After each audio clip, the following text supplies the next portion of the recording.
So let's now discuss some robot configurations. Now in this particular module we're mainly focusing on arms, and they are generally then of open chain kinematic form. So what I mean by that is we have linkages in series. So we start off with a base, there's a first joint here on this linkage. It then translates to another joint at its end, which is then connected to another linkage, which is then connected to another linkage, and in this case there is a tool on the endpoint. So everything is in series. Now when we're actually considering the analysis of this kind of robot, because we generally want to know where the endpoint is given the angles, or what the angles are given the endpoint, we assume it to be stiff and it's not bending at all under load. Not necessarily true for all kinds of robots. If it was a soft robot, then that would be a violation of assumptions, in which case you do have to take into account the fact that there is considerable compliance in the structure as well. In the kind of robots we're going to be looking at, we're mainly concerned with Revolute joints, so rotating around an axis. Although from time to time we will look into things moving backwards and forwards along an axis in prismatic fashion as well. What we care about then around the joints, generally speaking, is going to be their angle, but sometimes we also care about the velocity, right, the angular velocity, and also what is the torque at the angle, because sometimes we want to know how much torque do we need at the joint to get the force we want at the endpoint. And like I said, what we generally want to know is how do we get the endpoint to a position that we want it to be at, by working out what the angles have got to be using inverse kinematics. There's quite a few different kind of joints out there. The most common ones, or the ones that are really fundamental, are Revolute, which is rotating around an axis, or prismatic, where things are going up and down along an axis. But there's also cylindrical joints, where things can slide up and down an axis and also rotate. Planar, which is prismatic in 2 dimensions essentially, because this thing is moving in a plane. There's also screw displacements, where things are rotating and moving up and down at the same time. And also spherical joints, so like a ball joint, which is capable at least moving in 2 angular directions, which are orthogonal, and maybe even twisting round as well. However, the important thing is we can always break these down and represent them in terms of Revolute and prismatic joints. However, we're going to stick to pretty simple Revolute and prismatic joints on this particular course. When we actually come to drawing kinematic diagrams or schematics of robots, then we're going to mainly use these kind of 2 conventions. We'll write this kind of convention for Revolute. We have a little tiny cylinder with an axis sticking out of it. The axis of rotation, we're going to automatically default to Denevit-Hartenberg convention of saying we're only rotating around the z-axis. And we generally, we're going to rotate around this axis, and we generally put in the positive angle as well, as defined by the right-hand rule, and we'll come to later on. That's basically the circuit diagram schematic, if you like, of a kinematic diagram for a Revolute joint. And there's a corresponding prismatic schematic diagram as well.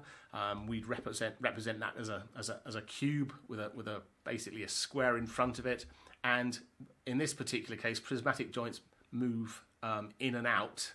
In this case, again, just like we rotate round Z0, we also move up and down along Z0 in this case. So, in order to understand kinematics of robots, which is a very important starting point, we need to care about the geometry of the system. And like I said, we're going to approximate the parts of the robots, the linkages, as being rigid bodies, so they're not going to bend, and they're going to be located in 3-dimensional space. Right? So we've got these rigid sections connected by joints, and we're going to look at things from a geometric point of view. In particular, we're going to be really focusing on open kinematic chains. So this is a chain, so you've got the link following into a link following into a link. So it's that leading into that, leading into that. So a series of things connected to each other. You can also get closed mechanisms in the real world. So this table, for example, where in this case it's got 6 could be possibly, you know, 6 linear actuators which can actually set the angle of the top, the angle and the rotation actually of the top platform here by appropriately setting their lengths. That would be a closed kinematic system, because we've basically got, you know, we've got a closed loop, if you like, rather than an open loop like we've got in a kinematic chain. We won't be actually looking at that in this particular module, but if you can understand series things in series of links, you can also apply it for this kind of thing, because for each one of these it's also got to obey the same kind of kinematic rules. Another application of geometric and kinematic analysis would be in terms of position and orientation of a mobile robot. In this case, you're setting the angles and maybe the velocities of the wheels, and you want to know what's the orientation and the speed of the mobile platform.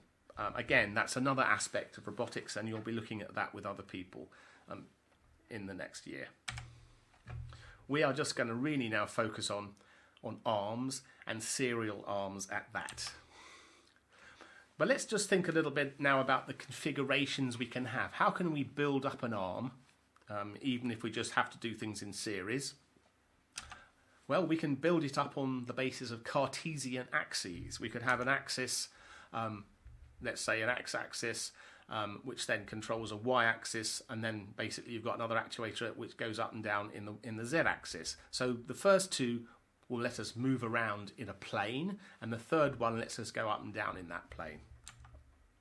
So we have a Cartesian workspace for this kind of robot. We've got a very much a cubic workspace. We'd call this kind of robot configuration PPP because it's prismatic, prismatic, prismatic. The first, the second and the third joints are all prismatic. And this is a very simple if you like, configuration to understand. The X, Y, and Z of extrinsic space map directly onto the X, Y, and Z of the control.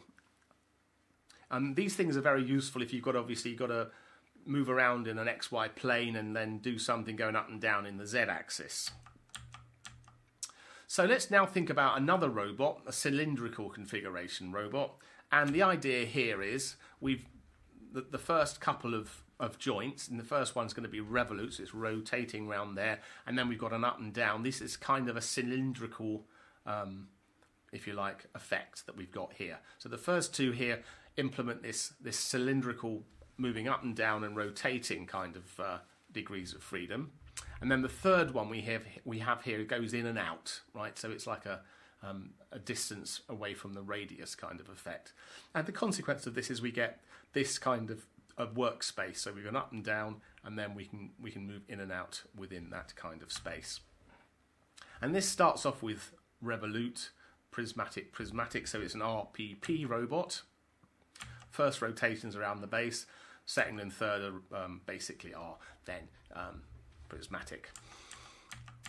So let's look at the advantages. Obviously, it's got quite a simple kinematic model. It's quite easy to visualize. Good access for going into areas and working in them. And you know, if you look at the particular drawing of the robot here that I'm showing you, it looks pretty heavy duty, and quite often these things can also be driven by powerful hydraulic drives. Disadvantage then, well, you could say that the workspace is a bit restrictive. Prismatic guides are sometimes a bit of a pain because it's difficult to seal them, right? Because it's how do you keep the dirt out? And you have to watch out what's happening at the back of the robot as well. Spherical configuration, well, this is basically going to be, so this is an example of we're sort of building up almost like a ball joint by concatenating two rotary joints. So we have a rotary Revolute theta 1 here, and immediately a theta 2 here. So we're building together this effect of movement in 2 degrees of freedom around angles, and then the third one sets the radius. So this is going to be effectively a spherical configuration robot, and we get a kind of spherical effect workspace with this particular design. So in this case, it's got RRP as a configuration, and then in and out, basically the last joint. An example would be the Stanford arm. It can cover a large workspace, bend down quite a long way, pick stuff off the ground. Disadvantage, listed here as it's kinematically complicated. I mean, it's not that complicated, and again, it's not that difficult to visualize, but there are other ways that may be even better than this. One nice robot specifically designed for, I think, for assembly, pick and place assembly, is the SCARA robot, and this is basically the concatenation of two rotary joints or two Revolute joints, but in the same axes, right? You can see that the axes are parallel. Z0 and Z1 are actually parallel. And then after that, we have a third axis which goes up and down, right? So this is the kind of SCARA workspace, as we can see. So it's rotary around the first joint, rotary around the second, in the same axis direction, and then up and down within that. So this is known as, SCARA accounts for selective compliant articulated robotic for assembly. Like I said, it's very good for assembly tasks. This gives you a large volume that you can work with from a central location. It's only compliant in one direction. It can be made very stiff in others. Again, it's arguable whether or not you would consider that to be very complicated. I wouldn't say that these things are really a problem, but there are more. It's more complicated than obviously a Cartesian robot, and it doesn't work like our arms work. But it's not that difficult to visualize. I said we weren't really going to look at parallel robots, but let's have a quick look at a parallel robot anyway, simply because these things actually are quite effective for very, very high speed tasks. Obviously, it's not a serial robotic mechanism because it's running in parallel, so you have to consider all of the arms in order to work out, or at least two of the arms to work out what the orientation of the endpoint is. These things can be made to move incredibly fast, so sometimes you'll see these doing pick and place tasks because it's got three actuating arms in this sense, and it's basically a triangular structure. It's very stable and quite flexible in the kind of things it can actually work with. Kinematics are relatively simple. Maybe a bit of a limited workspace volume for the size of the device, which is quite large itself. But there are applications where these work very, very well. So this is really the one we're going to be concentrating on in this course. It's the articulated configuration, the RRR, and this is a bit like human, if you like, right? So it's basically got Revolute, Revolute, Revolute. So it's got a body, it's got a shoulder, and it's got an elbow, a bit like us. It's got a bit more of a complicated workspace. But it can cover a large area from its single support. So it's very much like a human arm. It can reach round things quite effectively. It's a very flexible design. If you put it in a cage, you can isolate it from the environment. Again, it's not, it's claimed that it's difficult to visualize and complicated. It's not that complicated, and it's not that difficult to visualize. It's a bit more maybe complicated, puts the price up, is probably the worst thing about it. We're going to certainly use robots of that sort in the course. In fact, this is the one we're going to be looking at more than anything else. It's the SaneSmart RRR robot. In fact, what it's actually got is it's got, if you like, the RRR business followed by effectively a little kind of spherical wrist at the end point. So we actually got 6 degrees of freedom on this. It's driven by RC servos, so you can't really hurt yourself with it very easily. Although, you wouldn't want it to poke you in the face because it would still hurt. So we've been looking a little bit at sort of the robotic technology which is out there in common configurations. But then if you think about the human body, we've got a much, much more complicated kinematic structure than even a 6 degree of freedom robot. We've got 200 or so joints. We've got 600 muscles. So, clearly we've got well-defined joints in the arms and the legs. Things like the shoulders becomes a bit more complicated because it's acting, it sort of moves a bit more than, It's not just a fixed joint, it kind of moves around as well. The spine is also more like a continuum structure. And the muscles, like I said before, we have, muscles basically can only pull. So we have to have two, first of all, to do any particular movement. And also what we have is this interesting activation across joints. So we don't just drive the joint we're at quite often, we also drive the next one as well. So I think there's a lot of interesting aspects of, why are animals and humans the way we are? How are they built up? What's the structure of our bodies, our kinematic structure like compared to robots? And what can we learn, if you like, from that kind of thing that we can maybe then at some stage in the future take advantage of in robotics? Continuum systems, of course, by which I mean there's no well-defined joint or link involved in the actual limb or the manipulator. Example would be like an octopus's arm or an elephant's trunk. So there's these things are effectively continuous systems. They're not. We can't say there's a joint there and there's another link there and there's another link there. The whole thing is a kind of flexible structure. So in order to analyse those, we need different methods, but that's kind of a bit out the range of this particular module.